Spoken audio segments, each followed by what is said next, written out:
Imagine a president who couldn't walk, yet carried a nation on his back. A man who smiled through pain, who led America through economic ruin and then global war. He ruled from a wheelchair, but never let the world see him sit. This is the untold story of Franklin D. Roosevelt. Franklin Delano Roosevelt was born in 1882, almost stillborn. His mother was overdosed with chloroform. He didn't breathe for the first moments of life, yet somehow that frail child would survive and become the only U.S. president elected 4 times. Young Franklin grew up surrounded by wealth, European vacations, private tutors, family estates. His mother, Sarah, was fiercely controlling. His father, distant and ill. It was a world of comfort, but also isolation. A golden cage in the shape of a Hudson River mansion. At 5, Franklin visited the White House. President Grover Cleveland leaned down, smiled, and said, "I hope you never become president." It was meant as a joke. But fate doesn't laugh. It plans. That boy would one day lead America through its darkest hours. Sarah Roosevelt didn't just raise her son. She shaped him, watched him, controlled him. When Franklin married Eleanor, Sarah built them a house, with only a single door separating her half from theirs. This wasn't just family, it was surveillance. Eleanor Roosevelt was no ordinary bride. An orphan raised in hardship, she brought sharp intellect and a deep sense of justice. But she was not a natural mother, nor was Franklin a faithful husband. Their love story was complicated. Their partnership? History-making. In 1921, at just 39, Franklin fell gravely ill at Campobello Island. Doctors said polio. His legs never recovered. Some now suspect it was Guillain-Barré syndrome. Whatever it was, it nearly ended everything, except his will. Roosevelt taught himself to walk again, with braces, canes, and courage. He refused to be seen in a wheelchair publicly. Every appearance was choreographed. He leaned on aids. Not once was he photographed rolling into a speech. Pride? No, it was strategy. 1928. Against all odds and his mother's objections, Roosevelt ran for governor of New York. He won by a razor-thin margin. For the first time since his illness, he returned to public life. He couldn't walk unaided, but he could still lead. As governor, Roosevelt discovered a secret weapon, his voice. On radio, he sounded calm, confident, warm. In a time of fear, that mattered more than walking. He called them fireside chats. And people listened, not to a politician, but to a friend. By 1932, America was breaking. 1 in 4 Americans had no job. Banks were closing. Bread lines stretched for blocks. People weren't just poor, they were scared. And into this panic, Roosevelt launched a campaign of hope. "I pledge you. I pledge myself to a New Deal," Roosevelt declared at the Democratic Convention. It wasn't just a campaign, it was a revolution. Public works, financial reform, relief for the forgotten. His message, we can rebuild together. At his inauguration, Roosevelt spoke 13 words that electrified the country. The only thing we have to fear is fear itself. He wasn't just addressing policy. He was fighting national paralysis, and people believed him. Banks were failing. Roosevelt acted fast, declaring a bank holiday and pushing emergency reforms through Congress in days. The goal wasn't just economic, it was psychological. America needed to believe again, and they did. Roosevelt created jobs, millions of them. The Civilian Conservation Corps sent young men to plant trees, build trails, and restore land. It wasn't just about employment. It gave people purpose and dignity. In 1935, Roosevelt signed the Social Security Act. For the first time in American history, the elderly, disabled, and unemployed had a safety net. It was a bold, new idea that government had a duty to care. But not everyone supported the New Deal. A conservative Supreme Court struck down key programs. In response, Roosevelt tried to pack the court. The move backfired. But over time, the court shifted. The battle wasn't just legal, it was ideological. Across the ocean, a new storm was rising. Hitler rearmed Germany. Mussolini invaded Ethiopia. Japan marched through China. America watched, wary, while Roosevelt prepared. Quietly, he rearmed. He knew isolation couldn't last forever. Roosevelt found an ally across the Atlantic, Winston Churchill. Though they had never met, their letters brimmed with respect. Soon, the arsenal of democracy was born. America sent ships, weapons, supplies, a silent promise: we won't let the lights go out in Europe. In 1940, Roosevelt did the unthinkable. He ran for a third term. No president had done it before. Critics howled, but the world was on fire. Roosevelt said, "You don't change horses in midstream." The people agreed. December 7th, 1941. Japanese planes roared over Pearl Harbor. In 90 minutes, 2,400 Americans were dead. The next day, Roosevelt addressed Congress. A date which will live in infamy. War was no longer a possibility, it was here. FDR wasn't a general, but he coordinated the largest war machine in U.S. history. Factories turned to tanks. Women took over assembly lines. Roosevelt didn't march, but he mobilized an empire of morale. In 1941, Roosevelt envisioned a post-war world. Freedom of speech, freedom of worship, freedom from want, and freedom from fear. These weren't just ideals. They were weapons against tyranny, against silence, against hate. At war councils in Tehran and Yalta, Roosevelt met Churchill and Stalin face to face. Three giants at one table, each with a vision for the world after Hitler. The meetings were cold, tense, and historic. June 4th, 1944. Rome has fallen, Roosevelt told the nation. It was the first Axis capital to fall. 2 days later, D-Day began. 160,000 troops stormed Normandy. It was the beginning of the end, but the cost was steep. By 1944, Roosevelt was exhausted. His heart was failing, but he ran for a fourth term anyway. Why? Because the world wasn't fixed yet. He won again, but barely had strength left to celebrate. April 12, 1945. At his retreat in Warm Springs, Georgia, Roosevelt posed for a portrait. Then he whispered, "I have a terrible headache." Moments later, he collapsed from a massive stroke. The war in Europe would end 27 days later. He never saw the victory. Roosevelt lifted a broken nation and faced down the world's darkest forces, all without ever standing on his own legs again. As biographer Gene Edward Smith wrote, he lifted himself from a wheelchair to lift the nation from its knees. FDR didn't just shape the 1930s and 40s. He shaped the future.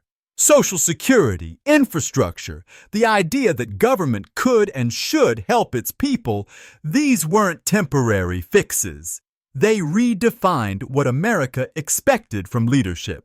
Roosevelt dreamed of a world where diplomacy replaced destruction. He called it the United Nations.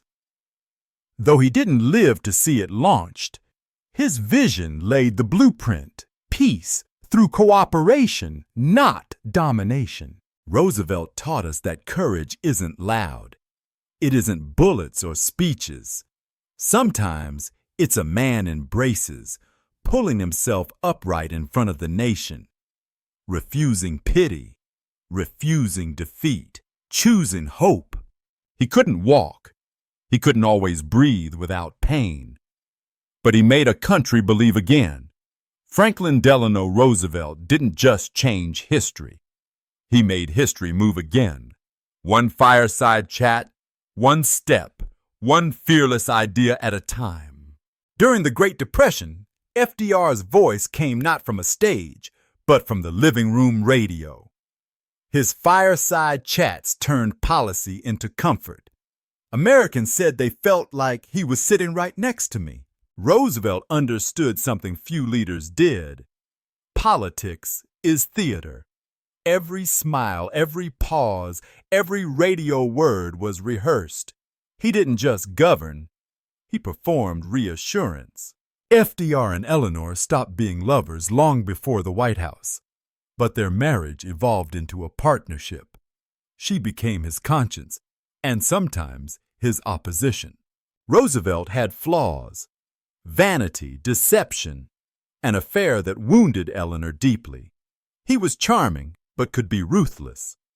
What made him great wasn't purity, it was perseverance. Behind closed doors, Roosevelt faced a silent war: pain, weakness, fatigue. His greatest enemy was the image he had to protect, the myth of strength. Not everyone loved Roosevelt. Business leaders called him a traitor to his class. Some feared he was building a dictatorship. Others resented his aid to workers. The New Deal had enemies. Roosevelt ran his cabinet like a chessboard. He welcomed debate, but always made the final call. Even his allies feared crossing him. Charm hid sharp calculation. Today, millions still quote Roosevelt, not because of what he did, but how he made people feel. Safe, heard, seen. That's not policy. That's leadership. FDR's programs helped millions, but not equally. Black Americans often got the short end of the New Deal. And yet many supported him because hope was rare, and he offered some. After Pearl Harbor, Roosevelt approved internment camps for Japanese Americans. Over 120,000 were relocated. He feared sabotage, but history remembers the injustice. Roosevelt didn't speak to rich or poor. He spoke to everyone. His speeches avoided jargon. He explained economics in plain words. Americans didn't need to understand finance. They just needed to trust his voice. FDR called Stalin Uncle Joe. It was strategic, not sentimental. Roosevelt knew he was dealing with a dictator. But in war, allies aren't friends. They're necessities. The cost, trust, and parts of Europe. 4 terms. No president had ever done it. Critics warned of monarchy, but Roosevelt wasn't building a throne. He was buying time for recovery, for victory, for peace. By early 1945, Roosevelt was fading. He lost weight. His skin was gray. He didn't tell the public. He believed they still needed strength, even if it was borrowed from illusion. His last portrait was never finished. The artist was painting when Roosevelt whispered, "I have a terrible headache." 15 minutes later, he was gone.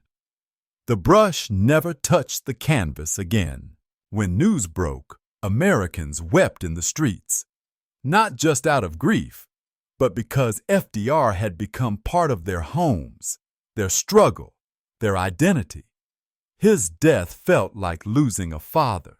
By the time he died, America had 15 million more jobs, safer banks, Social Security, and the world's strongest military. FDR didn't just lead a country, he helped remake it. Was Roosevelt perfect? No. Was he essential? Absolutely. Could another leader have done what he did? That's the mystery. His greatness wasn't luck. It was timing, temperament, and trial by fire. Roosevelt proved something the world needed to see. Strength isn't always standing tall. Sometimes it's sitting still and refusing to fall. His wheelchair never crossed the stage, but it carried the weight of the century. Every time the world trembles, someone remembers Roosevelt, because he taught us how to survive storms with calm, with courage, and with conviction that better days still lie ahead.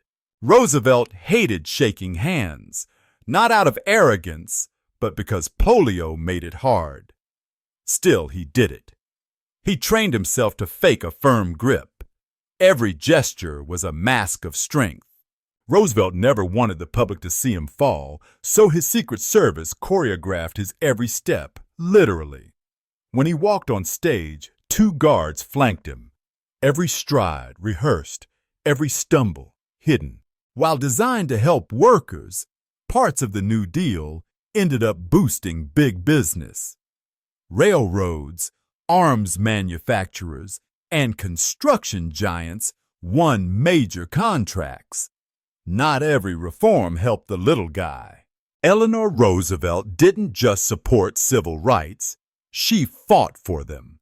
She publicly clashed with her husband's administration when they refused to act.